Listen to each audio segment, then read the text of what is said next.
দেশ রূপান্তরের দর্শক ও পাঠকদের স্বাগত জানাই আমাদের নিয়মিত আয়োজন সাহিত্য ও শিল্প বিষয়ক আলোচনা। আজ আমাদের অতিথি হিসেবে আছেন রনি আহমেদ। আজকে একটু ব্যতিক্রম, এই অনুষ্ঠানে একটু ব্যতিক্রম এসেছে।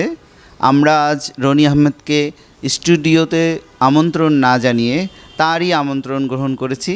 তার স্টুডিওতে আমরা এসেছি। চিত্রশিল্পী, গল্পকার এবং কবি রনি আহমেদকে স্বাগত জানাই।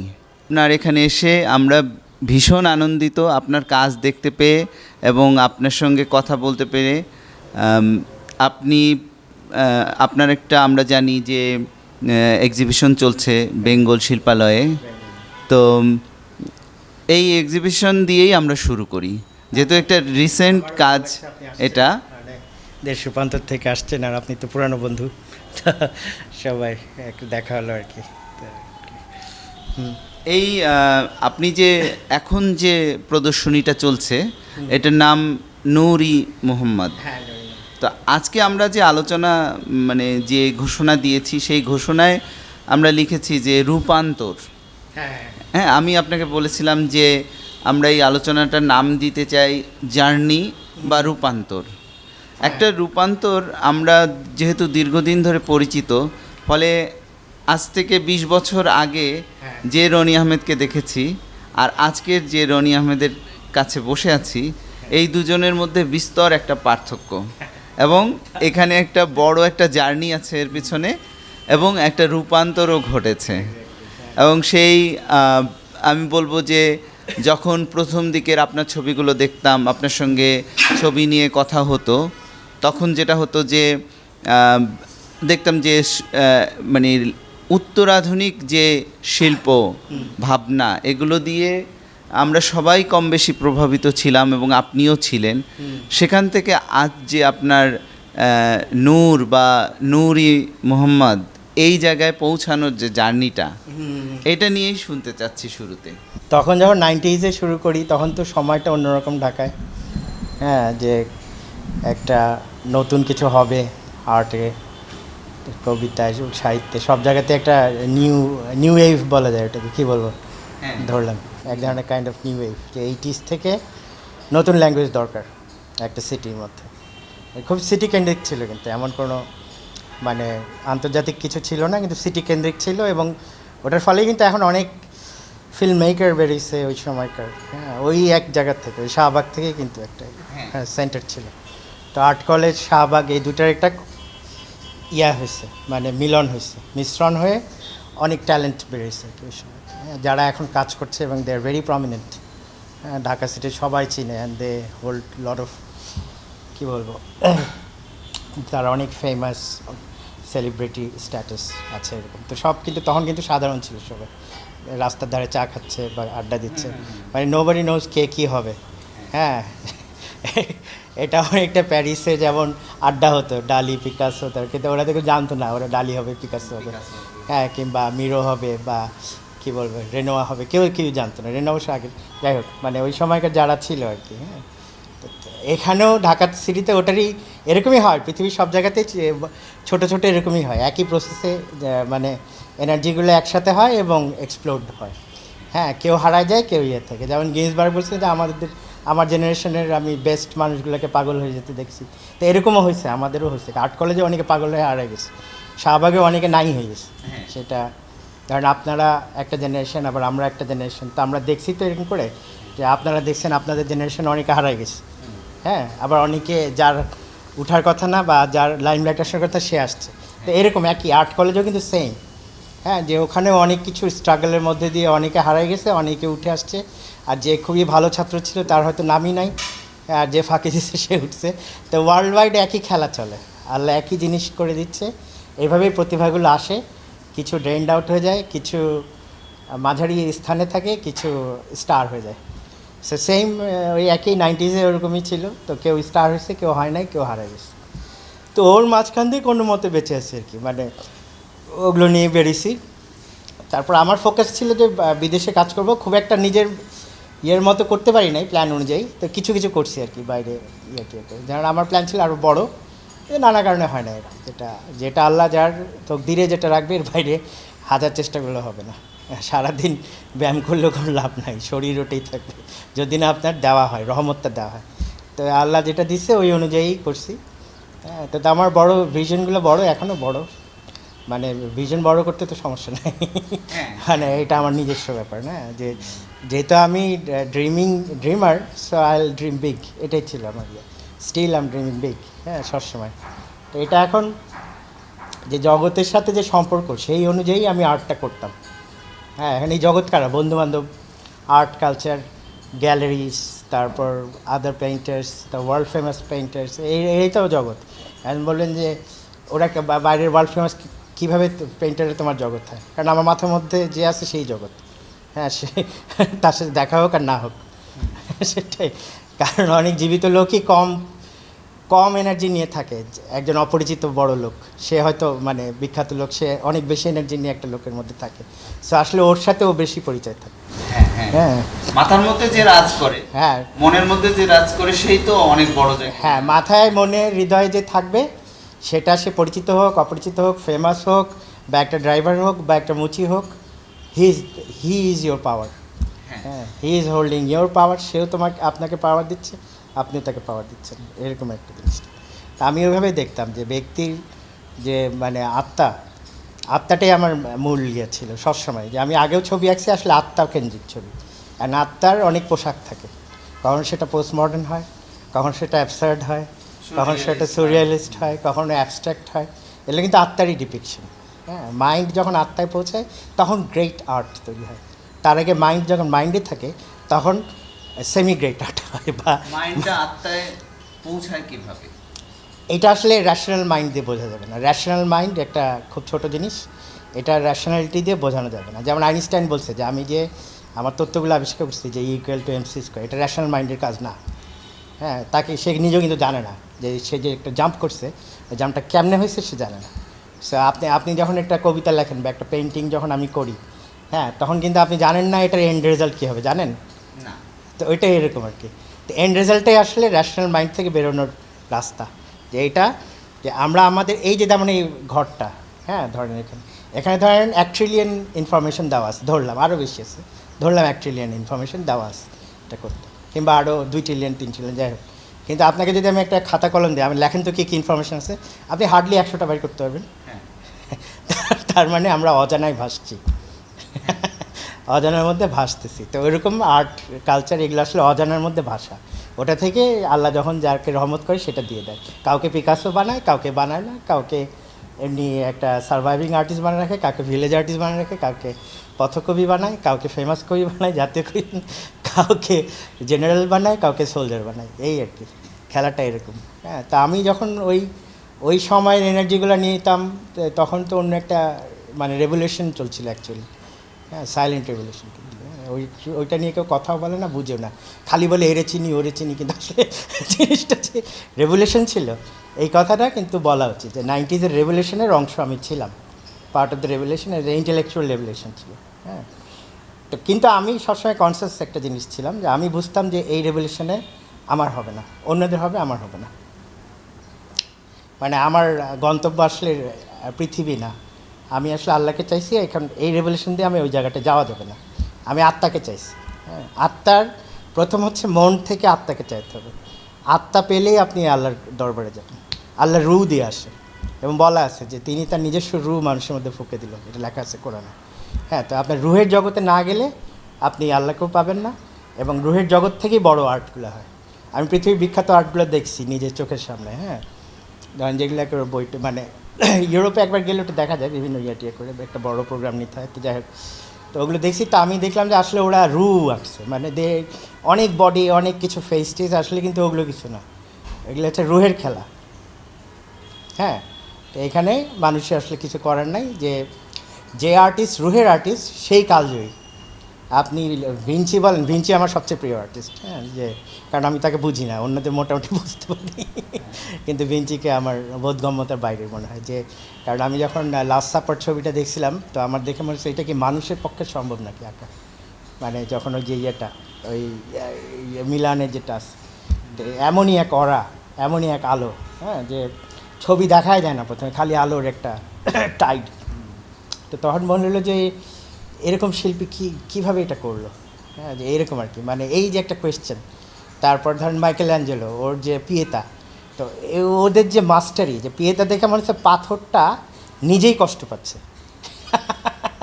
এই যে একটা জড় বস্তুর মধ্যে প্রাণ দিছে, যে পাথর, যে মানে মা মরিয়ামের যে কষ্ট, ওটা পাথরের মধ্যে দিয়ে চলে আসছে, মানে পাথরটা নিজেই কাঁদতেছে।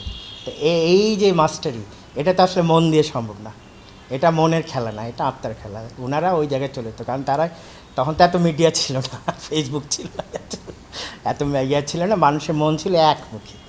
হ্যাঁ, এবং আমি মনে করি আর্ট হচ্ছে আল্লাহর সন্ধান। আপনি যদি হিস্ট্রি অফ আর্ট দেখেন, সব জায়গায় কিন্তু আল্লাহর সন্ধান।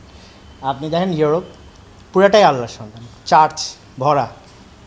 হ্যাঁ, সবই কিন্তু হয় জিসাসকে খুঁজতেছে, মেরিকে খুঁজতেছে, বিবলিক্যাল সব ডিপিকশন।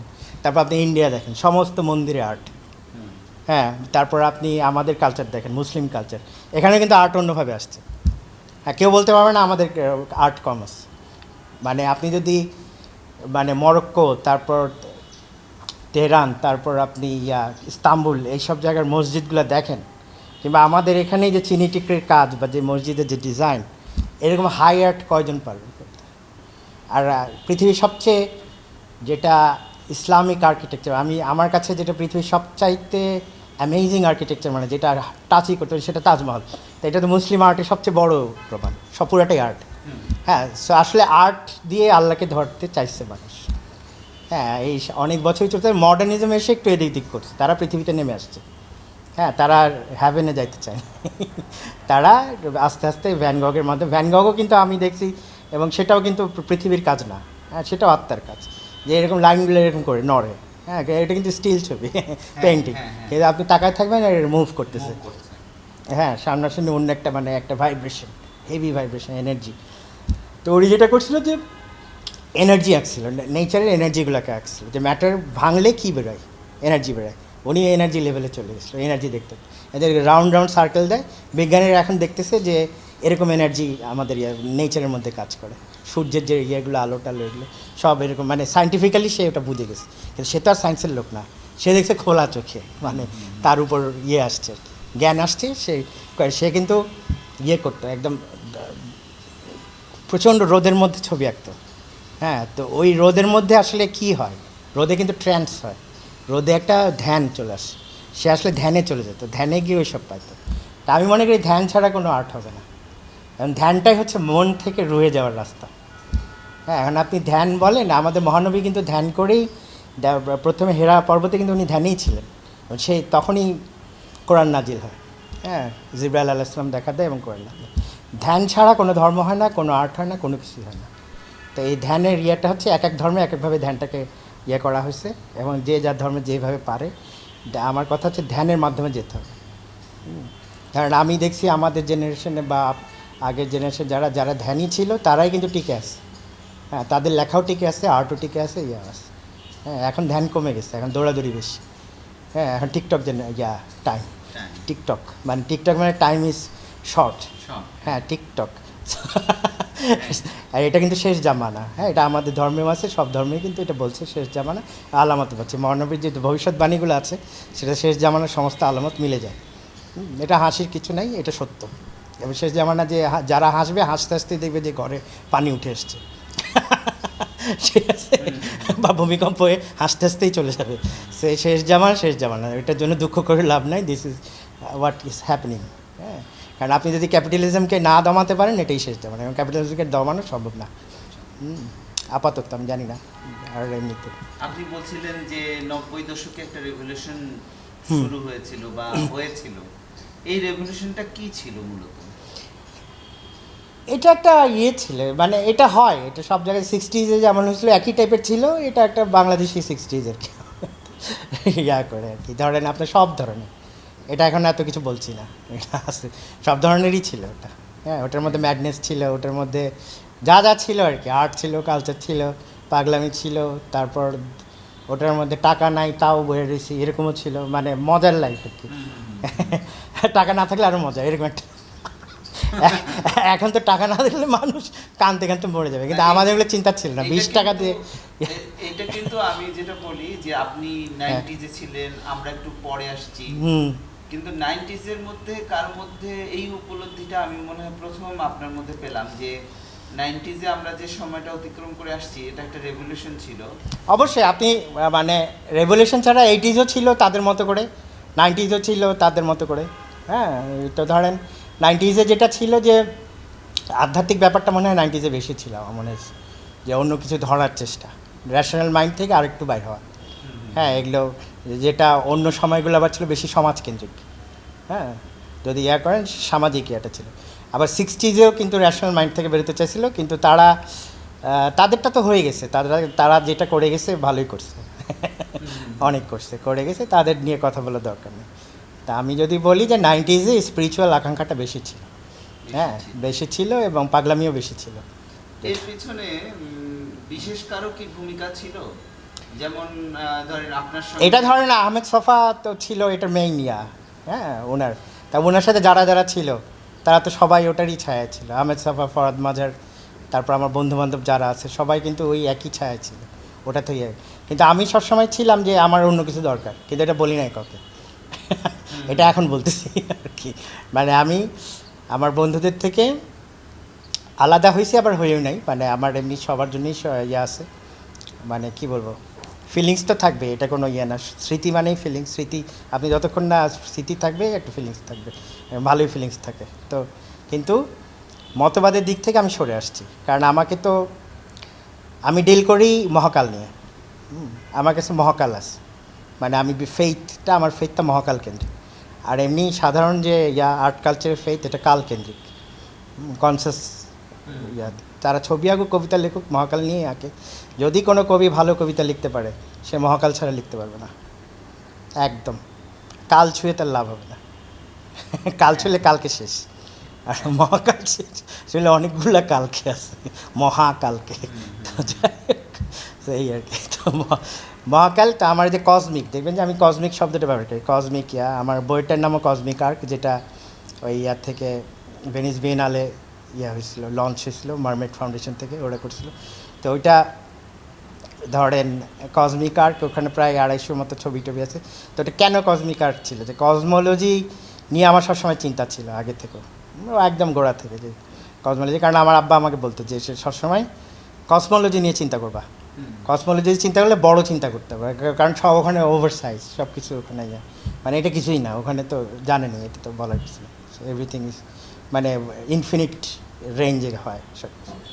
হ্যাঁ, এবং পরে তো কসমোলজি সম্পর্কে, এটা তো 7 আসমানের একটা আসমান, এটা পরে জানলাম আর কি পরে। হ্যাঁ, 7th sky, the lowest sky is the cosmology, মানে আমাদের যে মহাকাশ, এটা কিন্তু হ্যাভেন, ফার্স্ট হ্যাভেন, তারপরে সেকেন্ড হ্যাভেন, তারপরে এইভাবে। এবং ফার্স্ট হ্যাভেনটা হচ্ছে সেকেন্ড হ্যাভেনের তুলনায় সাহারা মরুভূমিতে যদি একটা আন্টি পড়ে থাকে, তো আন্টিটা হচ্ছে ফার্স্ট হ্যাভেন। তো মহাকাশটা এতই ছোটো সেকেন্ড মহাকাশের বা হ্যাভেনের তুলনায়, যে একটা আন্টি সাহারা। এইভাবে আবার ওইটা আবার আরেকটা, এরকম করে সপ্তমতম। এবং মানুষ হচ্ছে এই কসমিক রিয়ালিটির একটা ছোট উদাহরণ।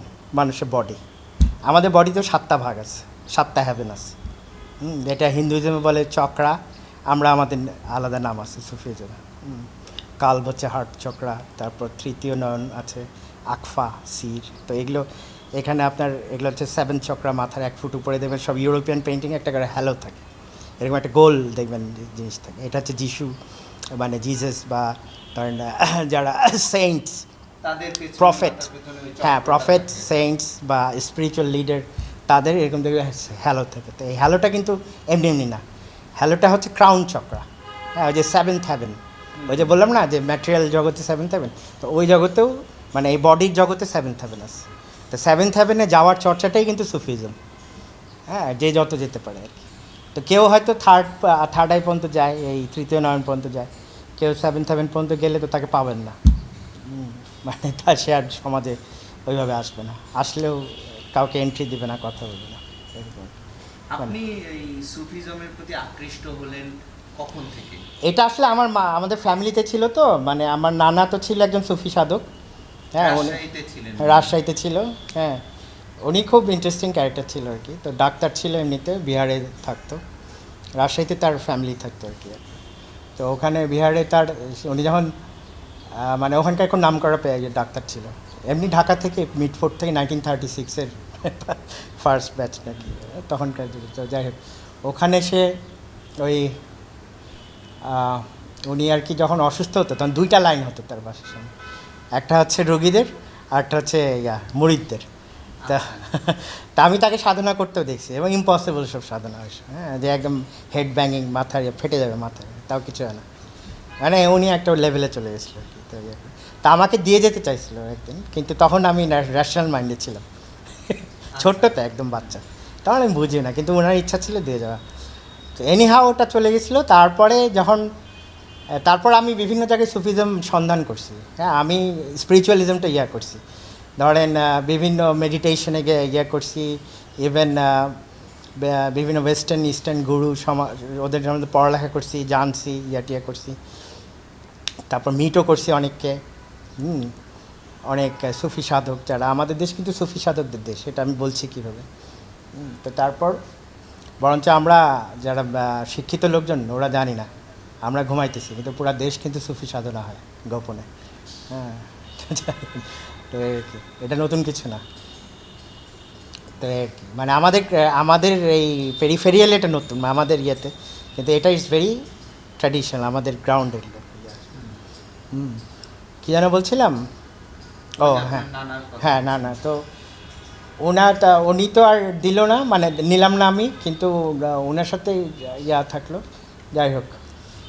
তো তারপর এরকম করতে করতে আমার মা যে 4 বছর, হ্যাঁ 16 সালে বোধহয় অসুস্থ হয়ে চলে গেল, তখন থেকে অদ্ভুত সব খেলা হতে থাকলো রুহানি জগতে। এগুলো আসলে বলে লাভ নেই, এগুলো বুঝবে না মানুষ। তবে যাই হোক, মায়ের মাধ্যমে আমার জিনিসটা আসছে পুরা, মায়ের মাধ্যমে আসছে। এর মাঝে আরও খেলা আছে, ওগুলো আমি না বলি আর কি। ওগুলো ট্রান্সফরমেশনটা ঘটলো 2016 সালে। ট্রান্সফরমেশন আগের থেকেই, কিন্তু 2016-তে মানে আমি বুঝলাম যে দিস ইজ মাই ওয়ে, মানে আম্মা আমাকে যে সলিউশনটা দিয়ে গেল। মানে আমার বাসা ভর্তি কিন্তু বিভিন্ন জিনিস ছিল, আপনি আগে আসলে দেখতেন, বিভিন্ন, মানে দুনিয়ায় যেখানে গেছি নানা ধরনের মূর্তি, নানা বেসিক্যালি থিওলজিক্যাল জিনিসপত্র, যত রকম ধর্মতাত্ত্বিক জিনিস, পুরা বাসা ভরা ছিল। কিন্তু আমার একটা জিনিস বাঁচতে হতো, মানে যে কোনো একটা লাইন, ওটা আমার মধ্যে আসছিল একটা সিগন্যাল যে তোমাকে যে কোনো একটা লাইনে যেতে হবে। হয় তুমি তান্ত্রিক হও, হয় তুমি জেন হও, বা হয় তুমি সুফি হও, বা হয়তো, তা আমি অত বুঝি না, আল্লাহ যেটা রাখছে। তা আল্লাহ দেখলাম যে আমার চলে যাওয়ার মধ্যে দিয়ে আসলে সুফিজমটাই আমাকে দিয়ে গেছে। হ্যাঁ, ওটা আমি কিন্তু মিরাকেলিসলি পাইছি, ওগুলো বলে ব্যাখ্যা করা যাবে না। আপনার গুরু আছেন কেউ এরকম যে নাম বলা যাবে না, আছে নাম, মাই আমার গুরু, হ্যাঁ, ওনার নাম হচ্ছে, মায়ের নাম বলে লাভ কি, নাম তসলিমা বেগম, ওনার মাধ্যমেই পাই। আর আরও খেলা আছে, এগুলো বললাম না, মানে এগুলো কোনো শেষ নাই, হ্যাঁ। আপনি ইনফিনিটির সাথে যখন খেলবেন, মানে ধরেন আল্লাহর সাথে যখন আপনার ইয়েটা হবে, সম্পর্কটা হবে, এটা ভাষার বাইরে, এটার কোনো শেষ নাই, এটা কথা বলেও কোনো লাভ নেই, হ্যাঁ। কিন্তু তবে যেটা মেইনলি আমি আমার মাধ্যমে ইয়েটা পাই, এখনও পাই। আমার কাছে মৃত এবং জীবিত কিন্তু এক, বলতো জীবিতরা বেশি মৃত দিচ্ছে, কারণ তাদের কাছ থেকে ইনফরমেশন কম পাই, কিন্তু মৃতদের কাছ থেকে ইনফরমেশন পাই বেশি আসে আমার কাছে আসে। তা ধরেন আমার কাছে মৃত জীবিত এক, এইটুকুই বললাম, আর বেশি বলবো না। এখন আমার যেটা হ্যাঁ, সেটা হলো যে আপনি তো আর্টিস্ট হিসেবে শুরুতে যেটা ছিলেন, যে পোস্ট মডার্ন সুররিয়ালিস্ট যে ধাঁচ, সেই ওয়েস্টার্ন শিল্পীদের, যেটা আমাদের শুরুতে অনেক আসলে আমার না মিক্স ছিল অনেক কিছু, যেমন কামরুলও ছিল, আবার একেবারে পটুয়া ছিল, পটের ইয়েও ছিল। আমার লাইন কিন্তু ওয়েস্টার্ন না, ইস্টার্ন লাইন, আপনি দেখবেন একটু টিয়া অন্য টাইপের লাইন টেন আছে। যেমন এগুলো পেন্টিং কিন্তু কোনো ওয়েস্টার্নের কী আছে, মানে এটাতে কি ওয়েস্টার্ন, হ্যাঁ এখনকার একদমই লোকাল, আমাদের লোকাল। আপনি যেটা পরে আমি ওই টাইমটাই ছিল, হ্যাঁ ওরকম ছিল যে ওয়েস্টার্ন আর্টিস্টরা, অনেক আর্টিস্ট প্রায় সবাই একটু বিভিন্ন জায়গা থেকে নিতাম, হ্যাঁ, ইয়া করতাম, ইভেন ছিল, দালিও ছিল, অনেকেই ছিল তখন। মানে 100-200 আর্টিস্ট, মানে আপনারা চিনেনও না এরকম হ্যাঁ, আর্টিস্ট, কিন্তু হ্যাঁ। এগুলো আমি কনসিয়াসলি কিছু করি নাই। আমার জীবন কি ছিল শুনেন, আমার জীবনে কোনো অ্যাম্বিশন নাই, এখনও নাই। আমার হচ্ছে যা মন চাই তাই করো, এটাই আমার অ্যাম্বিশন। হ্যাঁ, আর যদি আশেপাশে পাও নাও, না পাইলে ছেড়ে দাও। কিন্তু একটা টার্গেট করে প্ল্যান করে আমি ওইরকম যাব, মোমায় যাব, আমি গগেনহাইমে যাবো, ওরকম করলে আমি যাইতে পারতাম, ওটা কারণে। কিন্তু আমি ওরকম হার্ড ট্রাই করি নাই কোনো জায়গায়। হ্যাঁ, আমার হচ্ছে যেটা আসবে আসবে, মানে আমার হচ্ছে আমি নিজস্ব বাগানে বসে আছি, যে পাখি আসে সেটা খাঁচায় পড়লাম কিছুক্ষণ, আবার ছেড়ে দিলাম, এই দেখলাম, খাইলাম। কিন্তু আয়রন মানে আমি গো গেটার না আর কি। হ্যাঁ, আপনার যেটা মানে আমি যেটা বিশেষভাবে খেয়াল করার বা বিশেষভাবে মানে অনেকেই বিস্মিত হয় যে আপনার এই মানে আমার যেটা ছিল আমি যেখান থেকেই নেই যাই নেই, ওটা কিন্তু আমার। আপনি পৃথিবীর এমন কোনো আর্টিস্ট পাবেন না যে অরিজিনাল। আপনি পিকাসো বলেন, আফ্রিকা ছাড়া পিকাসো নাই। নাই, হ্যাঁ। হ্যাঁ, তারপর ডালি বলেন, বস ছাড়া ডালি নাই, বাই আছেন। আবার বস বলেন, ব্রুগেল ছাড়া বস নাই। ওই টাইমে আরও অনেক এরকম আছে। তো এগুলো হচ্ছে আপনার পরম্পরা, এরকম লাগে। সুফিজমে কিন্তু পরম্পরা ছাড়া নাই। সুফিজম হচ্ছে ডাইনেস্টি অফ লাইট। হ্যাঁ, আলোর ডাইনেস্টি, একজনের লাইট আরেকজন দিয়ে যাবে। আপনার কাছে কি মনে হচ্ছে যে আপনি হলো শুরু থেকে এই যে ধরেন আমি যদি ধরি যে 14-15 সালের দিকে আপনার ট্রান্সফরমেশনটা হচ্ছে, তা আপনি আপনার কথা থেকে যেটা ইঙ্গিত পাচ্ছি যে আপনার আর্টের মধ্যে শুরু থেকেই ওই ব্যাপারগুলো ছিল, শুরু থেকেই আন্ডারলাইন একটা জিনিস ছিল, মানে কিন্তু প্যাকেটটা আলাদা ছিল হয়তো। কিন্তু আপনি কখন বুঝলেন? কারণ যে স্পিরিচুয়াল ইয়াটা ছিলই আমার আগে থেকেই ছিল, আমার ফ্যামিলিগতভাবে বা আমার নিজের মধ্যেই ছিল। এটা আসলে ফ্যামিলিগত, মানে কি লাইটটা কিন্তু ফ্যামিলির মধ্যে থাকে। আপনি নবী রসুলদের ইয়া করলে দেখবেন একটা ফ্যামিলির মধ্যে সবাই আসছে। বেশিরভাগ দেখবেন যে একটা ফ্যামিলির মধ্যে এর চাচা এরকম পরম্পরা আছে।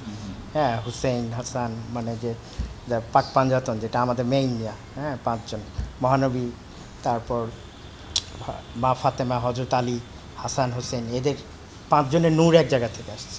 ওটাই কিন্তু সুফিজম। এরকম বিভিন্ন জায়গায় একটা হাত দেখবেন, পাক, এখানে একটা চোখ থাকে। আমার পেন্টিং অনেক জায়গায় আছে। হ্যাঁ, এটা হচ্ছে পাক পাঞ্জাতন। এই নূরের সাধনায় কিন্তু সুফিজম।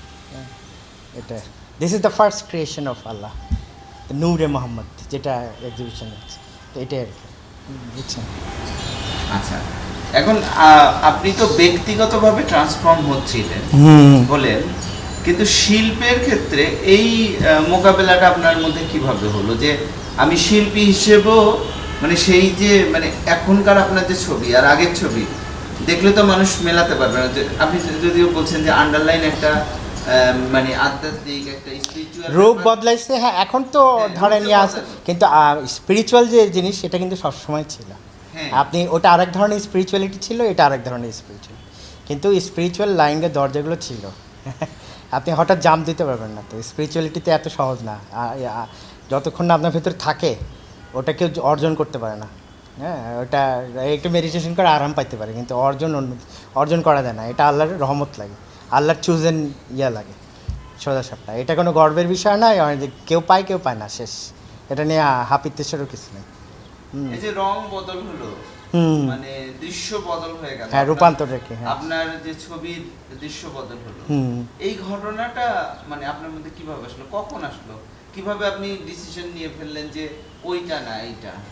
এটা যখন আমি ধর্মের মানে ইসলামের গভীরে গেলাম, হ্যাঁ, পড়লাম আর কি জানতাম, তারপর দেখলাম যে আসলে ইসলামিক ট্র্যাডিশন নিয়ে আমাদের এখানে ছবি কম আঁকা আছে, ওইভাবে নাই, ছুকছাক। আমি কিন্তু ধর্ম নিয়ে কাজ করছি। 2015-তে যদি আপনি আমার যে এক্সিবিশনটা দেখতেন, ইয়াতে ছিল, ওখানে কিন্তু সব ধর্ম ছিল। ওটাও বেঙ্গলে, হ্যাঁ, গেছেন বোধহয় আপনি, হ্যাঁ গেছেন। তখন সব ধর্মই ছিল।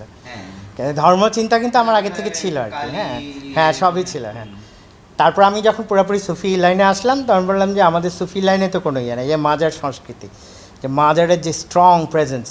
আমি তো বলি বাংলাদেশের সবচেয়ে বড় গর্ব করার একটা বড় জিনিস আছে, কি বলেন তো? সেটা হচ্ছে 360 আউলিয়ার দেশ। এটা কিন্তু কোনো দেশ সম্পর্কে বলা হয় না, একমাত্র বাংলাদেশ সম্পর্কে। এটা এত বড় স্ট্যাটাস, যেটা মানে মানে আল্লাহর দেওয়া স্ট্যাটাস, এটা বিশাল ব্যাপার। হ্যাঁ, এই যে আমাদের এত রাশিয়ান কিছু লোক আসছে বহু আগে, তখন বাংলাদেশের অবস্থা খুব খারাপ এক সময় ছিল আর কি, খেতে পারতো না, হ্যান, এখন তো অনেক ইনভলভ করছে। তারপর ডেভেলপ করছে, যাই হোক। তো ওরা বলছে এক আল্লাহ ছাড়া এই দেশকে চালাতে পারবে না, মানে ওদের ভাষায় ওদের। হ্যাঁ, ওই আল্লাহ ছাড়া আল্লাহই চালাচ্ছে। ওই গরিব মানুষদের এখনও তারা একটা কথা বলে, আল্লাহ ভরসা। তো আল্লাহ ভরসা হচ্ছে পৃথিবীর সবচেয়ে শক্তিশালী শব্দ। দুর্বলতম মানুষের কাছে আল্লাহ আসে, হ্যাঁ, সবল মানুষদের কাছে আসে না। দুর্বলতম মানুষদের একটাই কথা, আল্লাহ ভরসা। ওই তারা দেখবেন ডাল আর ভাত খাইয়া আপনার চেয়ে অনেক সুখে আছে, আমার আপনার চেয়ে। তাদের কোনো ব্যাপার নাই, রিক্সা চালে আরামে আছে। আপনি হয়তো চিন্তা করে বা আমরা চিন্তা করতে করতে মরে যাচ্ছি, বলে হ্যাঁ কোনো ব্যাপার নেই, কারণ আল্লাহ তো সব। সে কিন্তু সবচেয়ে বড় ফিলোসফির কথাটা, সবচেয়ে এক্সিস্টেন্সের যে সবচেয়ে বড় অ্যান্সারটা তা সে দিয়ে দিছে। আর আমরা কিন্তু বিভিন্ন প্যারিস আর ইয়ের থেকে বই টই নিয়ে দেরিদা মাখায় ফেলতেছি, কিন্তু আমরা এক্সিস্টেন্সের অ্যান্সার পাচ্ছি না। অথচ আমার বাসার যে আপনাদের বাসা বা রাস্তায় যে লোকটা কাজ করে তাকে বলে কেমনে চলে, আপনি 50 জনকে জিজ্ঞেস করেন, এর মধ্যে হয়তো 20-30 জন বলবে আল্লাহ ভরসা বা আল্লাহ চালায়, এই কথাটা। এটাই হচ্ছে আমি মনে করি সবচেয়ে বড় আত্ম উপলব্ধি। হ্যাঁ, তো এটাই আমার উপলব্ধি হয়েছে। এটা উপলব্ধি হওয়ার পরে আমি সব কিছু মনে হয়েছে যে এগুলো তো ফাদলামি, মানে হোয়াট আই এম ডুইং, এগুলো তো মানে নাই। তারপর আপনি যখন দেখছেন আপনার আপনজনরা মারা যাচ্ছে, তাদেরকে পরের দিন আর পাচ্ছেন না। আমার ভাইও মারা গেছে, তো ধরেন 53 বছর বয়সে মারা গেছে, একটা ইয়ং ম্যান। তো ব্যাপার কি, মানে এরা কই, আর আমি তো নাই। তো এইসব জিনিসগুলো আসতে শুরু করলো আর কি। হ্যাঁ, এসে তখন আমি বুঝলাম যে না, আল্লাহ ভরসা, that is the only thing you can rely. যে আপনার এই যে কথা বলতে বলতে যে আমি একটু পরে চলে যাব না, সেটাও আল্লাহ ভরসা। বুঝছেন না, এরকম। আচ্ছা, আপনি তো আপনাদের যে শুরুতে আপনারা যারা একসঙ্গে আঁকছিলেন, গল্প লিখছিলেন, কবিতা লিখছিলেন, তো এটার একটা মানে এই যে আর্ট বা এই শিল্প কর্ম, সেগুলোর একটা ধরেন এটার একটা অ্যাপ্রিসিয়েশনের একটা নির্দিষ্ট ঘরানা ছিল। অ্যাপ্রিসিয়েট যারা করতো তাদের একটা নির্দিষ্ট ধারণা ছিল, বা এই ছবিগুলো ক্রেতা গোষ্ঠী বা ধরেন আপনার যারা না, আমার তো আসলে ধরেন আপনি দুইটা পার্সপেক্টিভে কথা বলতে হবে আপনাকে। আপনি যদি আর্ট কলেজের ইয়েতে ধরেন, অনেকে ছবি বিক্রি করে, কিন্তু শাহবাগের ইয়ে থেকে ছবি আঁকা তো ওরকম হতো না, ওটা কবিতা বা আর্ট ইয়া হতো, এবং ছবি বিক্রির প্রশ্ন ছিল না ওখানে। আর ছবি বিক্রিটা এটাও আল্লাহ ভরসাই, এটাও কিন্তু একটা বিরাট খেলা। এটা কিন্তু একদম কালকে কি হবে আপনি জানেনও না। 1 বছর পরে একটা ছবি বিক্রি হতে পারে, 2 দিনের মধ্যে 10টা বিক্রি হতে পারে। সো এটা টোটালটা লটারির মতো। আর মানে পুরোপুরি আল্লাহর রহমত। যদি রহমত থাকে আপনি বিক্রি করে চলতে পারবেন, না হলে আপনাকে বসে থাকতে হবে, এই করে চলতে হবে। হ্যাঁ, সো এটা এত সহজ না। আর এই যে 30 বছর ধরে এরকম মানে এরকম এই সব ছবি এঁকে টিকে থাকা বাংলাদেশে প্রফেশন, এটা ধরেন এমনি হয় নাই তো। এটা আল্লাহর দয়ায় হয়েছে, এবং ইনশাল্লাহ বাকিটা কাটাই ফেলবো। আপনার এই ছবিগুলা এখনকার সমালোচকরা বা ক্রেতারা এরা কিভাবে নিচ্ছে?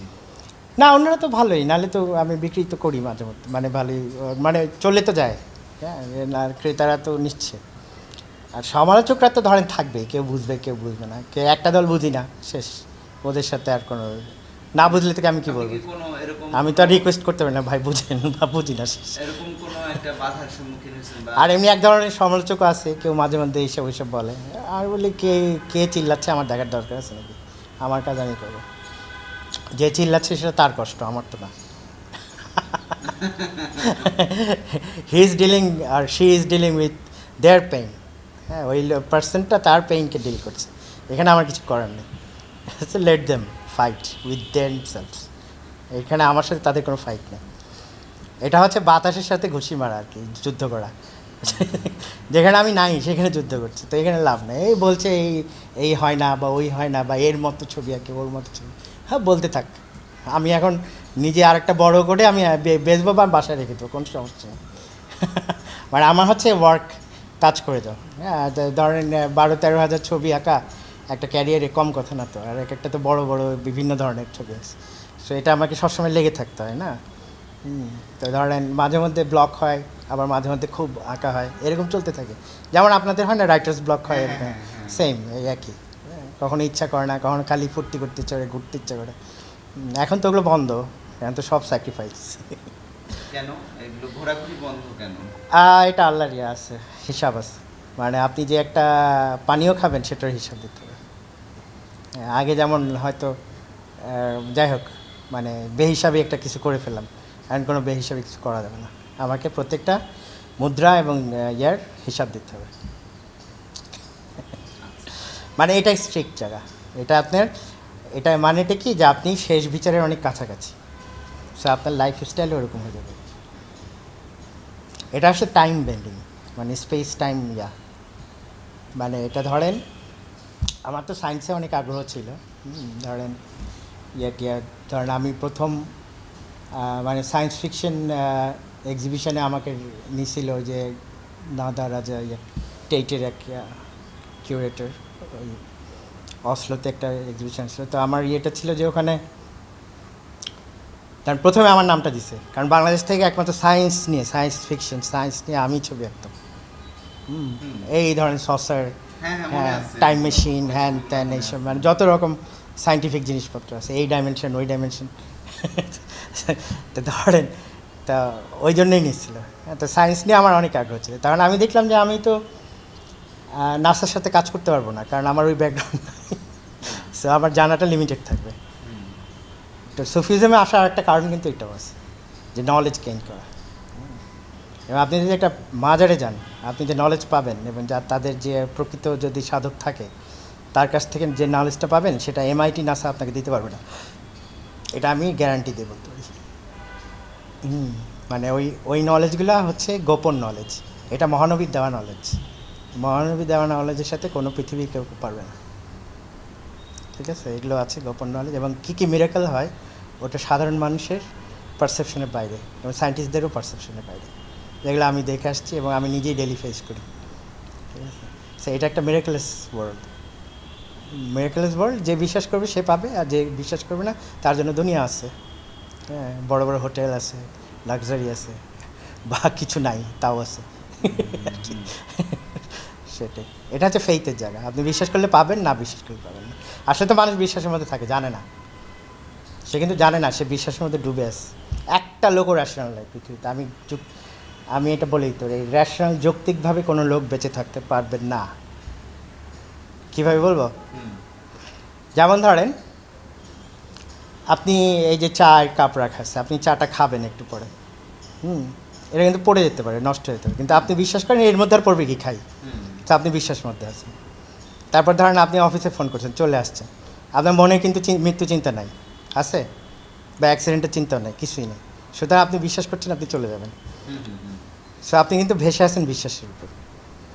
র্যাশনাল হলে আপনি কী ভাবতেন, কী কী বিপদ হতে পারে লেখো তো তোমরা। আচ্ছা, একটা ফকির আমাদের আটকাতে পারে, এরকম করতে পারে, এরকম। So you are become a mad man যখন আপনি র্যাশনাল হবেন। কথা হচ্ছে, আমরা কিন্তু টোটালি বিশ্বাসের উপর ইয়ে করছি, ওর মধ্যে আমরা ভাবি যে আমরা র্যাশনাল। আত্মা সহ কোনো কেউ র্যাশনাল না, কারণ সব কিছু দড়ি আল্লাহর হাতে। সব কিছু আল্লাহ চালায়, সেখানে র্যাশনালিটি দরকার নেই। কে বাঁচবে মরবে, কোন জায়গায় ফসল হবে, ওটা সায়েন্টিস্টরা গ্যারান্টি দিলেও হবে না। দেখা যাবে বিষ হয়ে গেছে মাটি, ফসল হচ্ছে না, কোত্থেকে বিষ আসলো, ওই জায়গার থেকে, তখন ওরা রিজন দিবে। কিন্তু আসলে তো পাঠিয়েছে আল্লাহ। এই যে করোনা, এটা পুরোপুরি ইর্যাশনাল একটা ইয়া, এটা কোনো র্যাশনালি পাচ্ছে না। আল্লাহ যখন উঠায় নিল তখন আস্তে আস্তে উছিলা হয়, যেমন ধরেন ভ্যাকসিন, এগুলো দিয়ে অবশ্যই আল্লাহরই হুকুমেই হয় সব কিছু। ভ্যাকসিন তো কাজে দিচ্ছে না, এগুলো ইয়ে হচ্ছে, আস্তে আস্তে দুনিয়া থেকে সরতেছে। এমন হতে পারতো ভ্যাকসিনেও কাজ হতো না যদি উনি চাইতেন এটা সাস্টেইন করে, কারণ অনেকবার তো প্রোটেকশন দেওয়া হয়েছে, তাও হয় না। এখন আস্তে আস্তে চলে যাবে। তো এই আর কি, তো উনি যেটা চাই ওটাই হয়, কিন্তু আমরা ভাবি র্যাশনাল দিয়ে হচ্ছে। র্যাশনালিটি হচ্ছে এক ধরনের মানে সৃষ্টি প্রক্রিয়া, যেটা আল্লাহ দিয়ে রাখছে। হ্যাঁ, যে আচ্ছা আপেল পেকে গেলে পড়ে যাবে, এটা হচ্ছে র্যাশনাল। এটার আবার ইয়াও আছে এটার মধ্যে, কিন্তু এটা প্রবাবিলিটি ইয়া। এটা তো আপনি জানেন যে প্রবাবিলিটি থিওরিতে এটা হতেও পারে, নাও হতে পারে। সো প্রবাবিলিটি থিওরি দিয়েই বোঝা যায় যে র্যাশনাল না। সায়েন্স নিজেই কিন্তু নিজেকে ইয়া করতেছে, ডিনাই করে করে যাচ্ছে। তো যাই হোক, ওটা সায়েন্সের বিষয়ে আমার একটু চিন্তা নেই। কিন্তু ব্যাপার হচ্ছে যে আমরা র্যাশনাল ওয়ার্ল্ডের লোক না, মানে আমরা সৃষ্টি আসলে র্যাশনাল জগতের না। এটার সুতা যেহেতু আল্লাহ, কোনো একটা জায়গা আছে, কোনো একটা জায়গা না, পুরাটাই বিশ্বাসের জায়গা। আপনাকে কি বললাম এতক্ষণ, মানে আপনি তো পুরোটাই বিশ্বাসের মধ্যে আছেন, কিন্তু আপনি করতেছেন কি দুই জায়গায় ফুল স্টপ দিয়ে ভাবছেন যে এটাকে লজিক, কিন্তু ফুল স্টপ উঠালে আপনি পাগল হয়ে যাবেন। You are middle of the ocean. এখন হ্যাঁ। আপনার আঁকা আঁকির মধ্যে আসি, আলোচনা এটাই। এগুলো সব আঁকাকে দিয়ে যাচ্ছে হ্যাঁ। বলে। তো হ্যাঁ। আপনার যে মানে সাম্প্রতিক যে আর্ট যেগুলো, সেগুলো আপনি দেশের বাইরে বা দেশে এবং দেশের বাইরে যে যারা সমালোচক এবং ক্রেতা তাদের প্রতিক্রিয়ার কি কোনো ভিন্নতা? এটা ধরেন এখন যেমন ব্যাংককে একটা করলাম, ব্যাংককে একটা ইয়া করলাম, শো করলাম কয়েকদিন আগে, বিগনিং নামে, হ্যাঁ বিগনিং। তো ওটার ইয়েটা ছিল ওই, তো ওখানে যেটা গ্যালারি আছে সোল সল্ট, ওটা মারমেজেরই একটা উইং। তো ওখানে যেটা করলো যে ওই দুইটা গ্যালারি নেওয়া হয়েছিল আর কি, দুইটা গ্যালারিতে সিমিলটেনিয়াসলি চলতেছিল। তো ওখানে বিগিনিং নামটা কিন্তু ব্যাংককের মতো জায়গায় ধরেন মেইন যে পোস্টার ছিল ওটা ছিল বোরাকের ছবি। তো এগুলোই তো আসলে আর কি, মানে একটা চেঞ্জিং জিনিস, যে যেখানে যেটা দরকার। পুরা ছবিতে ছিল বোরাক ছিল, নূহ আলাইহিস সালামের ইয়ে ছিল, জিব্রাইলের ইয়ে ছিল, ওইরকম ইমেজেরি ছিল। তারপর অনেক কিছু মানে ইয়ে ছিল, যে মা ফাতেমা ছিল, তারপর ঈসা আলাইহিস সালামের ইয়ে ছিল। তো এরকম অনেক ইমেজেরি ছিল, হ্যাঁ অনেক লাইটের খেলা ছিল। তো টোটাল সুফি এক্সিবিশন কিন্তু, হ্যাঁ। তো ধরেন ব্যাংককের মতো জায়গায় সেটা কেন হলো, বা একটা ঘোর যখন চারিদিকে করোনা, হ্যাঁ, তো এটা কেন হয়, এগুলো তো একটা কারণ আছে, হ্যাঁ। আমি প্রায় একটা কথা বলি যে যেখানে তোমার মানুষ পথভ্রষ্ট সেখানে ইসলাম প্রচার করতে হবে, সেখানে আল্লাহর কথা বলতে হবে। আর যেখানে পথভ্রষ্ট না সেখানে তুমি বললে তো কী লাভ, মানে তারা তো ভালোই আছে। আপনি মসজিদে একটা খুতবা দেন, এটা তেমন কোনো লাভ হবে না, অবশ্যই হবে একটা ইয়ে হবে, কিন্তু আপনি যদি এই খুতবাটা একটা পতিতালয়ে দেন ওটা বেশি ইফেক্টিভ হবে, ওটা আল্লাহর কাছে বেশি পছন্দনীয় হবে। কারণ ওখান থেকে একটা মেয়ে চলে আসতে পারে বা একটা খদ্দের চলে আসতে পারে আপনার লাইনে, মানে যে সবচেয়ে বেশি পাপের মধ্যে থাকে তাকে নিয়ে আসতে হবে। হ্যাঁ, আমার এখানে ওই জন্য কাউকে পাপি করা দেবে না, মানে পাপি বলি না, আমি কাউকে বলি যে বিপদে আছে। আমাদের লাইনে একে পাপি না, এটা হচ্ছে বিপদে আছে, বিপদে আছে। এবং সেটা বিপদটা কিন্তু বহু রকম হয়, ইন্টেলেকচুয়ালি করাপ্টেড হতে পারে, তারপর ধরেন নৈতিকভাবে ইয়া হতে পারে, তারপর চোট বারপাট তো এগুলো আছে, এগুলো তো ধরেন মোটা দাগে চেনা যায়। বিপদ কিন্তু অন্যভাবেও আছে, বিশ্বাসের জায়গায় সমস্যা থাকতে পারে, কেউ কৃপণ হতে পারে, কৃপণ হওয়া একটা বিপদ। কারণ আল্লাহ বলছে যে হিসাবে, যে বললাম না হিসাব, যে আপনাকে যেটা দিবে আল্লাহ সেটা অনুযায়ী আপনাকে যাদের দেয় নাই তাদেরকে দিতে হবে, নাহলে আপনি বিপদে আছেন, এটা হিসাব আবার দিতে হবে। দাঁড়িপাল্লা আর কি, ইউ হ্যাভ টু ব্যালেন্স, হ্যাঁ, যে এটা আর কি, যে আপনার হিসাবগুলো ক্লিয়ার করতে হবে। ব্যাংককের শোটার উদ্দেশ্য কী ছিল? ব্যাংককে আমি ওখানে ছিলাম তো বছরখানেক, তো ওখানে অনেক ছবি আঁকছে আর কি, ছবি এঁকে তো ওটাই করলাম আর কি। শোটার উদ্দেশ্য তো এগুলো হয় যে ধরেন একটা চেঞ্জ আসে, হ্যাঁ, ওদের ওখানে তো আর্টের একটা ইয়ে আছে মোটামুটি, ব্যাংকক বেনালে হয়। তারপর আমি যে জায়গায় শোটা করছিলাম খুব প্রমিনেন্ট জায়গা, রিভার সিটি, আর একটা হচ্ছে হেরিটেজ হোম, এটা হচ্ছে রাজার নিজস্ব বাড়ি আর কি একটা, ওখানে মানে খুব প্রেস্টিজিয়াস জায়গা আর কি। তো ওগুলোর ইয়েটা হয় যে এক্সপোজারটা হলো আর কি, যে আর এখানে যে ধরেন এই যে রিলিজিয়নের কথা কিন্তু ওখানে সাধারণ মানুষ শুনতে চায় না বা শোনার সময় নেই, ওরা অন্যভাবে দেখে, মানে it's a very happy country কিন্তু, হ্যাঁ। আপনার দেখে কষ্ট করে আপনি কাউকে দুঃখী বানাতে পারবেন না, স্মাইলি কান্ট্রি, হ্যাঁ। তো ওদের এত ধর্ম, মানে একটা দল আছে যারা আবার সাধক, একদম পাহাড়ে থাকে, মানে একদম মনস্ট্রি যেটা, হ্যাঁ। কিন্তু ম্যাস পিপল অত ইয়ে নেই, ওরা পার্টি টার্টি মানে একেবারে মানে ওয়ার্ল্ডলি লাইফ আছে। তো তারা যখন ওটা দেখে তাদের মধ্যে তো একটা ইয়ে হয়, প্রতিক্রিয়া হয়।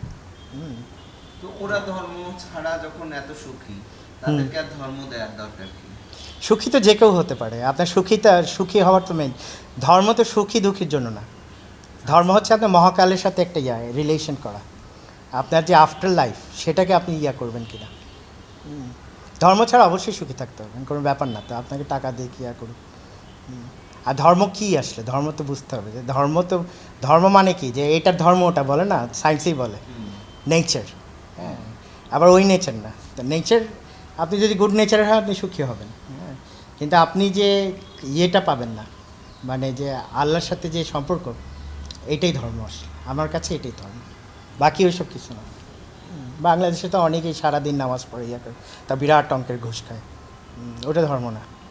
ওটা হচ্ছে এই শয়তানের অ্যাক্ট, ডেভিলস অ্যাক্ট, ধর্মকে ব্যবহার করে আর কি। হ্যাঁ, সারা পৃথিবীতেই করতেছে, হ্যাঁ, ইসলামের নামে যাচ্ছে তাই করতেছে, মিলিটেন্ট হয়ে যাচ্ছে, হ্যান হচ্ছে ত্যান হচ্ছে। তো এই ডিজাইন না, এগুলোর সাথে কোনো সুফিজমের সম্পর্ক নেই, এগুলো আলাদা। সুফিজম হচ্ছে মহাসত্য, আর আপনি মহাসত্য জানতে চান কিনা সেটা আপনার পার্সোনাল চয়েস। সেটা আপনি না জেনেও থাকতে পারবেন। বললাম তো, কোরআনে একটা কথা আছে, যে মানে একটা ইয়ে আছে যে দোজকের পথ হচ্ছে আরামের, ফুর্তি, যা ইচ্ছে তাই করো, হ্যান করো, এটা দোজকের পথ, তোমার কোনো অ্যাকাউন্টেবিলিটি নেই, তুমি সুখে থাকবা পৃথিবীতে, কোনো সমস্যা নেই।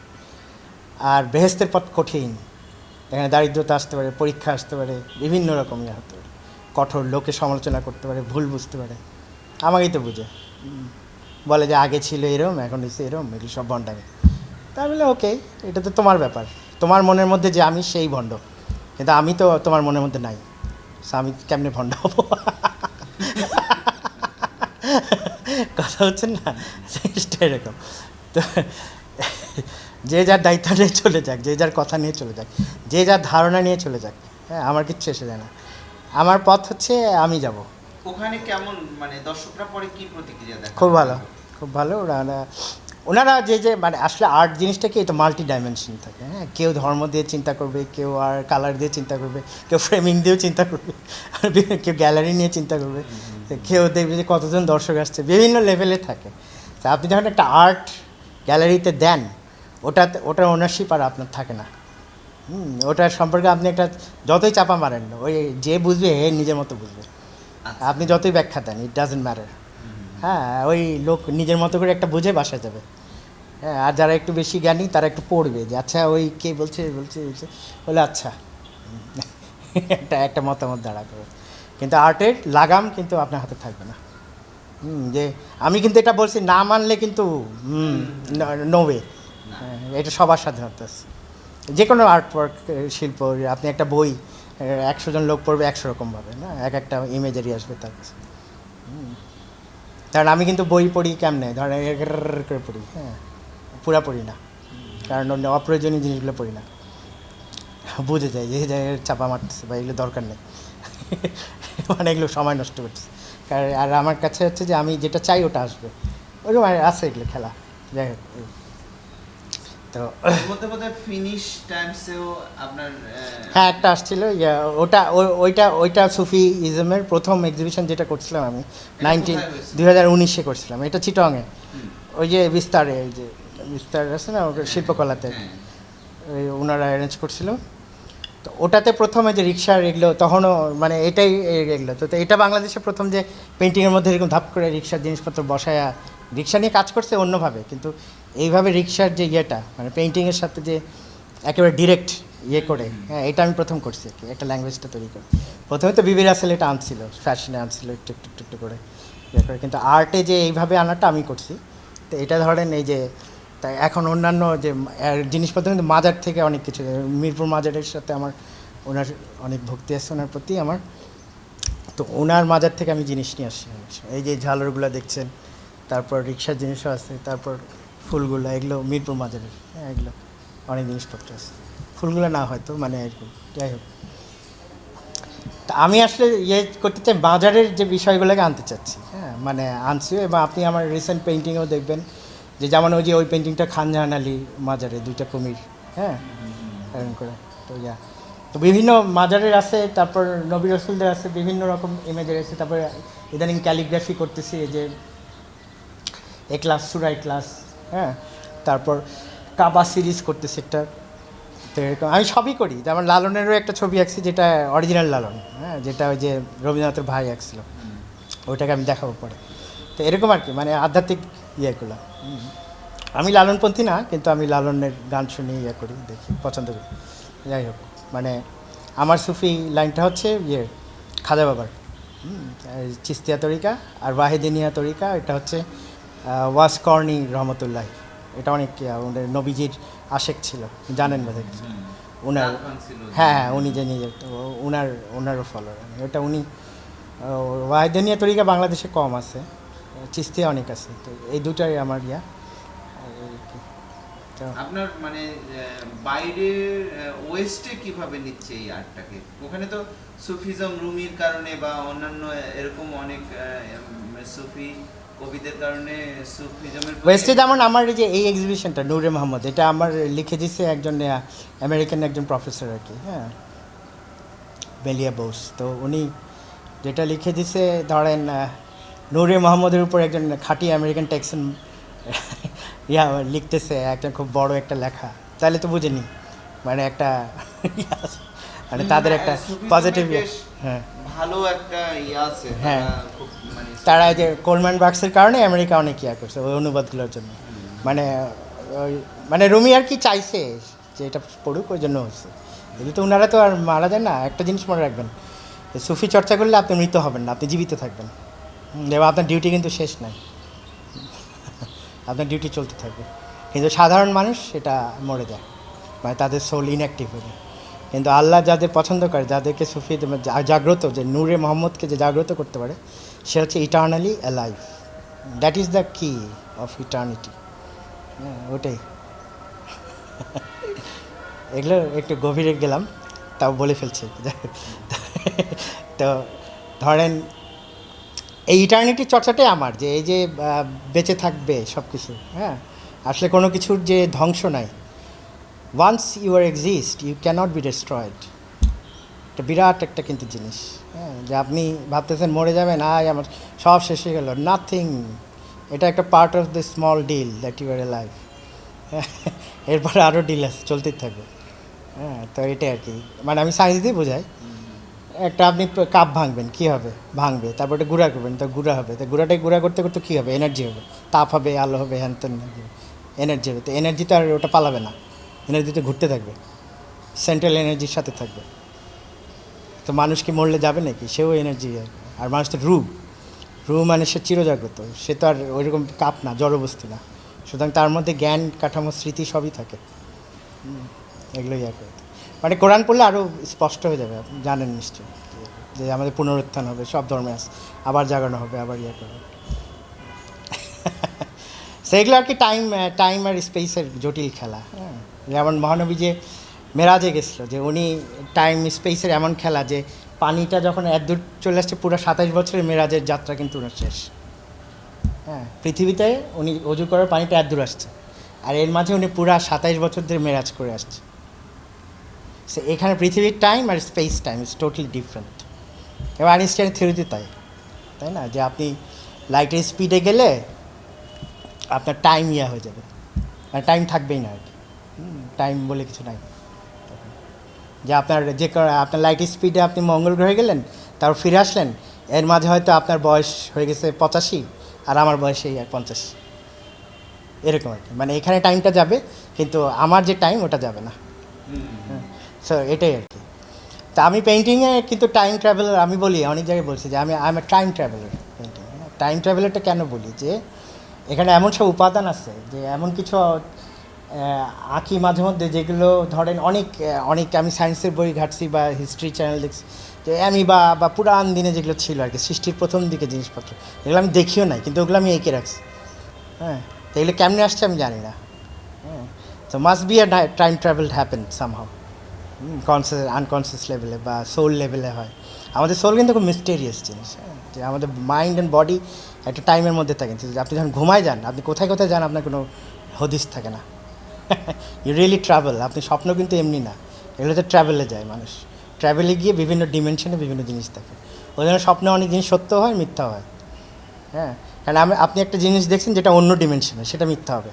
আবার একটা জিনিস দেখছেন যেটা এই ডিমেনশন, সেটা সত্য হবে। দেখা যাবে আপনি দেখলেন যে আপনার বন্ধু আসছে কালকে 22 বছর পরে, দেখা গেলো আসলে আসছে। এরকম হয় না, টুকটাক মাঝে মধ্যে মিলে। তো এগুলো আর কি। তো স্বপ্ন মানে এমন না যে এটা আজগবি জিনিস, হ্যাঁ, এটা প্রত্যেকটা রিজনে ফেলা যায়, এটাকে একটা আলাদা আলাদা করা যায়। তো ড্রিম ডিপেকশন আমার ছবির একটা বড় ইয়া, কিন্তু আপনি দেখবেন যে একটা ড্রিমি জিনিস থাকে কিন্তু ছবির মধ্যে। হ্যাঁ, যে ড্রিম থাকবে। ড্রিমটা হচ্ছে আসলে একটা ইয়া করে, যে মানে ড্রিম একটা বড় মেডিটেশন। তখন আপনি যখন ঘুমায় থাকেন, তখন কসমিক এনার্জি ডিরেক্ট ঢুকতে থাকে। এটা কষ্ট করে এবার চোখ বন্ধ করে করতে হয় না, মেডিটেশন করতে হয় না, you are in the meditation. আচ্ছা হ্যাঁ। ঘুম একটা মেডিটেশন। হ্যাঁ, ঘুম একদম এক্স্যাক্টলি। কারণ আপনি যখন ঘুমাবেন, বলে না ডাক্তাররা বলে যে রেস্ট নেন, ঘুমান, আপনার বডি ঠিক হয়ে যায়। ওটা কেন হয়? কারণ মেডিটেশনের মধ্যে আপনার সেলগুলোর পজিটিভ এনার্জি পেতে থাকে কসমোলজি থেকে, একদম মহাকাশের থেকে আসতে থাকে, এসে আপনার বডিটাকে করে ফেলে। আমরা তো আর্থের বিং না, নট অনলি আর্থের বিং, যে আমরা তো মহাকাশেরও বিং।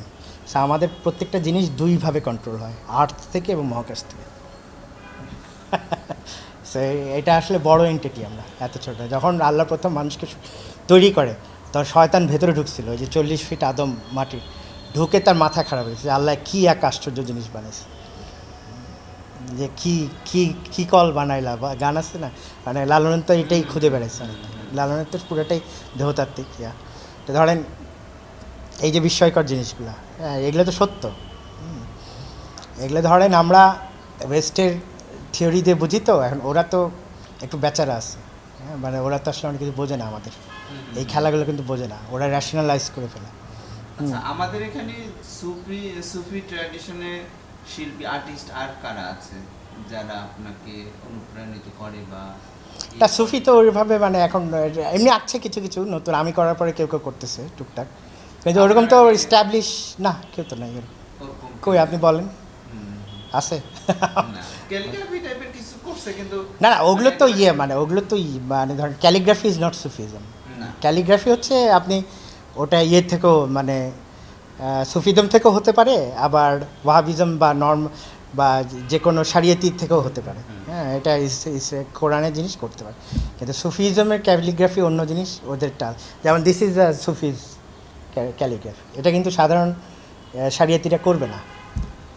এরকম চকচকে জিনিস দিয়ে এরকম করে ভাববে যে গুনাহ হচ্ছে বা তাদের কিছু সেট মেনু আছে থিঙ্কিংয়ের, ওটার বাইরে ওরা যাবে না। তো যাই হোক, ওটা ওনাদের বিষয়, আমার ওটা কথা না, আমাদের বিষয় আলাদা, মানে আমারটা আলাদা। তো যাই হোক, আমি বলতে চাই যে মাজারের যে সংস্কৃতি, মাজারের যে কালচার, মাজারের যে রং, মাজারের যে মিস্টিসিজম, ওইটা আমার মেইন শক্তি। ওটা থেকে আমার আর্টটাকে আমি এখন জেনারেট করতেছি। এটা বলা যায় যে একটা নতুন পথ আপনি খুঁজে পেয়েছেন আর্টের দিক থেকে, যেমন লাইফস্টাইলের দিক থেকে হয়তো পেয়েছেন, বা হয়তো কেন বলবো যে আমি তো দেখতে পাচ্ছি যে আপনি এটা খুব কনফিডেন্টলি, হ্যাঁ আপনাকে দীর্ঘদিন মানে এটা আসলে এই লাইফে না ঢুকলে আপনি পুরোটা বিশ্বাসযোগ্য মনে করবেন না, কিন্তু এটা হ্যাঁ যাই হোক আপনি বলতে থাকেন। মানে আমি যেটা বলতে যাচ্ছি যে একদিক থেকে লাইফস্টাইলের দিক থেকে আপনি একটা নতুন পথ পেয়েছেন, তেমনি একটা আর্টের দিক থেকে একটা নতুন পথ, যেটা নিয়ে শুধু দেশেই না দেশের বাইরেও কনফিডেন্টলি আপনি যেতে পারছেন। এক্স্যাক্টলি, মানে আমার ইনহিবিশন নাই যে ইসলাম নিয়ে যাচ্ছি কে কি বলবো, এগুলো আমার কিচ্ছু নাই। I really don't care. সেটা একটা মানে নতুন একটা ব্যাপার আর কি, এটাই নতুন। মানে আমার কথা হচ্ছে আমি তো আর আল্লাহরই লোক, নাহলে জন্মালাম কেন? আল্লাহ তো তৈরি করছে, সৃষ্টি করছে, তো আল্লাহর কথা বলতে সমস্যা কি, লজ্জা কি, এত কি সংকোচ কেন? সংকোচের কি হলো? এখন আমরা একটু সাহিত্যের দিকে আসি। হ্যাঁ, সাহিত্যের দিকে আসি। মানে আপনি তো শুরুতে ছবি আঁকার পাশাপাশি গল্প লিখতেন, এবং আপনার গল্প অনেক আলোচিত হয়েছে, অনেক বড় বড় ঘটনা ঘটছে গল্প নিয়ে। হ্যাঁ, গল্প নিয়ে এখন আপনি কি ভাবছেন? ওইটা একটা আলাদা, বললাম না রেভলিউশন টাইমে অনেক কিছু হয় যেগুলো পরে আর মানে ওটা রেভলিউশনারি সাহিত্য ছিল আর কি। আমার মনে হয় না যে ওইরকম সাহিত্য কেউ করতে পারবে, আর করছেও, পারছে এরকম। তো ধরেন আমি একটাই বই বাই করছি, মানে ওটা একটা রেভলিউশনারি বুক, অ্যান্ড ওটা আসলে এখন আমার কিছু করার নাই বই নিয়ে, মানে দ্যাট ইজ নেক্সট জেনারেশন ওটাতে কী নিবে, আমাকে গালি দিবে না ওটা তাদের বিষয়, মানে ওটা নিয়ে আমার ডিলেও করার কিছু নেই, কারণ আমার ফেথ সিস্টেমের সাথে ওটা এখন নাই, ওটা গন। বাট ওটা একটা মানে স্মৃতি হিসাবে মজার জিনিস, এরকম বলতে পারি। এবার নট রিয়েলি যে খালি মজা, ইটস ভেরি, মানে ওটা লেখা সম্ভব না কারোর পক্ষে। আমার কাছে মনে হয়েছে আগামী 50 বছর কেউ পারবে না, যত ট্রাই, মানে ওই মাইন্ডসেট হবে না, তো ওটা ওই সেই মাইন্ডসেট হবে না, ওটা হ্যাঁ একেবারেই অল্টারনেটিভ আর কি। মানে ওইটা আসলে একটা রেভলিউশন ছিল সোজা একটা বইটা একটা এক্সপ্লোসিভ, একটা কি বলে এটাকে, একটা বোমা আর কি মানে লিটারেলি বম্ব আর কি। তো তো ওটা চলে গেছে। হ্যাঁ, ওটা আর কি, ওটা নিয়ে অ্যাপ্রিসিয়েশন করলেও আমার সমস্যা নেই, গালি দিলেও সমস্যা নেই, কিছুতে সমস্যা নেই। মানে দ্যাট ইজ ওটাকে আমি বলবো ওটা একটা টাইমের ডিম্যান্ড ছিল। হ্যাঁ, যে ওটা একটা যে রেভলিউশনটা হচ্ছিল ওই জায়গায় এটা দরকার ছিল, বাস দিয়ে দিছি, আমার ডিউটি শেষ, তারপর কে কী করবে শেষ। ওর পরে কি আপনি আর গল্প লিখছেন? না, ওর পরে লিখিনি। ওর পরে এখন আমি একটা লিখতেছি, কাইন্ড অফ মনোলগ বা একটা মানে স্মৃতিচারণমূলক একটা জিনিস লিখতেছি, দেখছেন বোধ হয় এই আর্ট নিয়ে, art college, art and others. ফেসবুকে দিছিলেন কি? ঠিক আছে, আমি পাঠিয়ে দেবো ওটা। হ্যাঁ, ফেসবুকে দিছি এটা। আচ্ছা, ওটস kind of fictional, kind of আর কি, ওটা মজা আছে এক ধরনের। হ্যাঁ হ্যাঁ, মনে পড়ছে। দেখছেন বোধ হয়? হ্যাঁ, হ্যাঁ, যে 9 নম্বর বাস বলে রাহুলদের, মহসিন রাহুলের, তো ওটাতে আপনার বেরোচ্ছে আর কি। তো ওইটা এক ধরনের লেখা আর কি। হ্যাঁ, তো ওইটা মোর পার্সোনাল আর কি, ওটা মোর পার্সোনাল। ওখানে দেখবেন আমার সব ব্যক্তিগত সম্পর্কের জিনিসপত্র আছে, ওটার সাথে পাগলামি আছে কিছু আর কি। আর কবিতা? হ্যাঁ, কবিতাটা আবার একটু স্পেশাল ব্যাপার আছে। কবিতাটা এক্স্যাক্টলি মানে একেবারেই সুফি, একদম সুফি, পিওর সুফি। এবং এটা আসলে আম্মা চলে যাওয়ার পরে আরেকজন আমার কাছে আসছিল, কিন্তু উনি জীবিত না। হ্যাঁ, কারণ এগুলো তো বলা যায় না কিন্তু আমার ভেতরে উনি শুরু করে দিচ্ছিল আর কি লেখাগুলো। তার বেসিক্যালি উনি বলতেন, আমি লিখতাম এরকম। ইটস কাইন্ড অফ অ্যান মানে এরা সে বিশ্বাসযোগ্য না সাধারণ মানুষের কাছে, মানে বাইরের লোকের কাছে বিশ্বাস। যাই হোক, ওটা আমারই কবিতা বললাম, যে ব্যাপারটা এরকম ছিল আর কি, যে আপনি যখন আত্মার জগতে যাবেন তখন অনেক কিছু ঘটে, অনেক কিছু ঘটে যেগুলো সত্য, নট ফিকশন, নট ইমাজিনেশন। যাই হোক, তো ওইভাবে আসছে। আপনি দেখবেন কবিতাগুলো কিন্তু আলাদা টাইপের, মানে মিলে না, মানে আমাদের, হ্যাঁ, আমাদের যে এখানে চর্চা হয় ওটা একদম আলাদা, ভাষা টাষা এটা, মানে আউটসাইডার্স। আপনি বলতেন কবিতাগুলো তো আউটসাইডের লেখা, কিন্তু কারণ এটা তো আসলে আউটসাইডেরই লেখা এটা এখান থেকে লেখা না। তো ওই জিনিসগুলো ওইরকম আর কি। কখনো দেখবেন যে কোনো অর্থ নাই, কোনো ভাষা, কোনো জায়গার অর্থ নাই, কোনো জায়গায় মানে হাফ স্পোকেন কিছু কিছু, যেভাবে আসছে ওইভাবে লিখছে। রুমিয়া কিন্তু ওইভাবেই লিখছিল, মসনবী ওইভাবেই লিখছিল। মসনবী কিন্তু আসলে মানে তাবরিজেরই কণ্ঠস্বর দিয়ে লেখা, ওইরকম। যখন উনি মারা যায় তখন ওনাকে ঘুরে ঘুরে যেটা গল্প আছে এরকম কিছু, তো এইভাবে হয়। হ্যাঁ হ্যাঁ, সেরকম। না, এটা তো নিঃসন্দেহে খুব ভালো একটা, মানে একদম নতুন একটা অভিজ্ঞতার সম্মুখীন হলাম। এবং আমার খুব দীর্ঘদিনের ইচ্ছা ছিল যে শিল্পী রনি আহমেদের নতুন জার্নিটা, এবং সেটা তিনি কিরকম করছেন নিজের চোখে দেখা। এটা ধরেন মানে ভেরি কমপ্লিকেটেড, কিন্তু মানে ধরেন এটা এক কথায় বোঝানো যাবে না এক সিটিংয়ে। এটা বিরাট যাত্রা, এবং অনেক, এটা একবারে অ্যাচিভ হয় না। এটা ধরেন অনেক দিনের সাধনা, কিন্তু হ্যাঁ, অনেক কিছু ত্যাগ করতেছে, দুনিয়ার সব মজা ত্যাগ করে দিচ্ছে, সব ধরনের ত্যাগ করে একা হয়ে তারপরে এসব পাওয়া যাচ্ছে। আপনাকে সমুদ্রের অনেক গভীরে গেলে তো আপনি পাবেন না, আসল জিনিসটা ওইরকম আর কি। এতে আপনার মানে এই যে আর্টিস্ট, মানে আঁকার কাজে খুব হেল্পফুল কিনা এই জীবনটা? আমি ওগুলো নিয়ে একদমই চিন্তিত না। আমার হচ্ছে কাজ চলে যাচ্ছে, আঁকা হচ্ছে প্রতিদিনই, প্রায় আঁকা হচ্ছে, আপলোডও তো দিই মানে করে। আমি আমার গন্তব্য নিয়ে চিন্তিত দুনিয়ায় কী করলাম এটা নিয়ে চিন্তিত না, আমি কে ওটা নিয়ে আমি চিন্তিত না। আমার মেইন হচ্ছে যে এই সাধনার মধ্যে দিয়ে আর্ট বলেন বলেন, মানে জিনিসটাকে ফুটায় তোলা, হ্যাঁ, পৃথিবীর মানুষকে দেওয়া যে আচ্ছা আমি এটা করতেছি।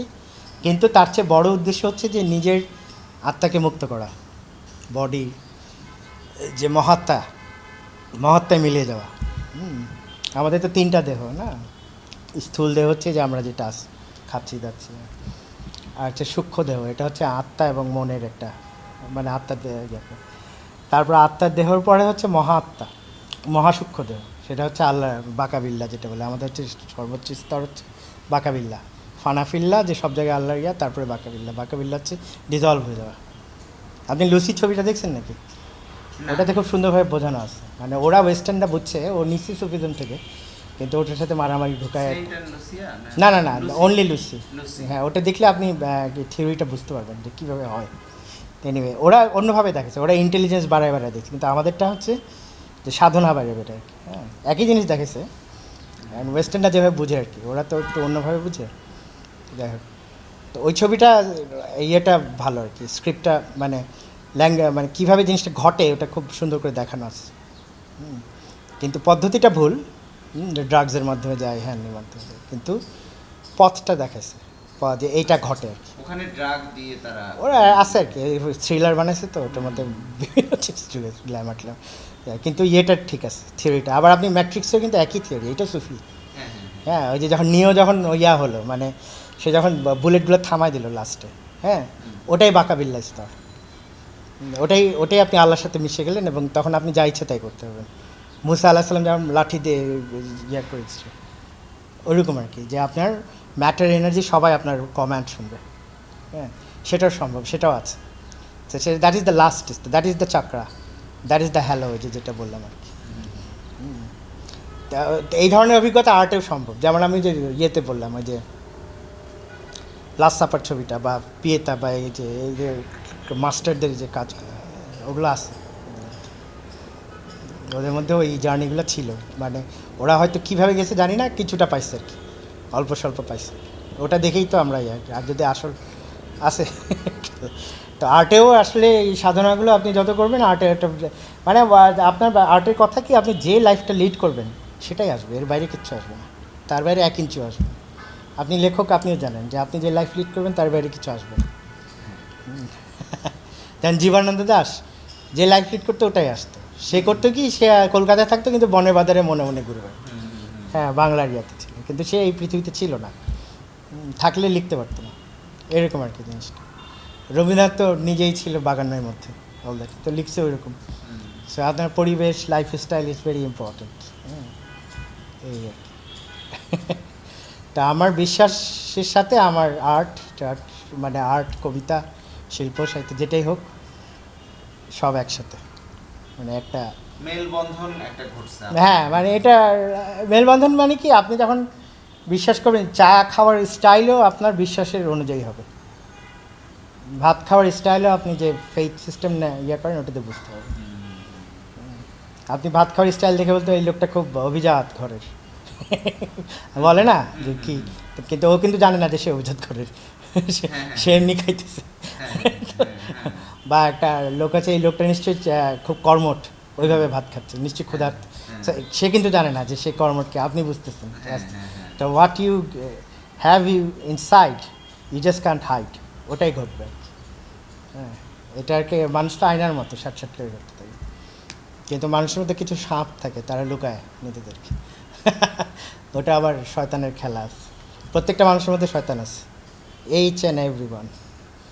700 কত আমাদের 700 কোটি লোক, 700 কোটি লোকের মধ্যে 700 কোটি শয়তান আছে, এবং সেখানে আল্লাহর রূহ আছে, ফেরেশতাও আছে, একই সঙ্গে, একই হার্টের এক জায়গাতে, এবং দুটার মধ্যে সবসময় দ্বন্দ্ব চলতে থাকে।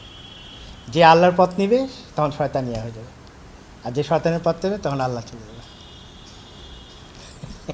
এটাই খেলা।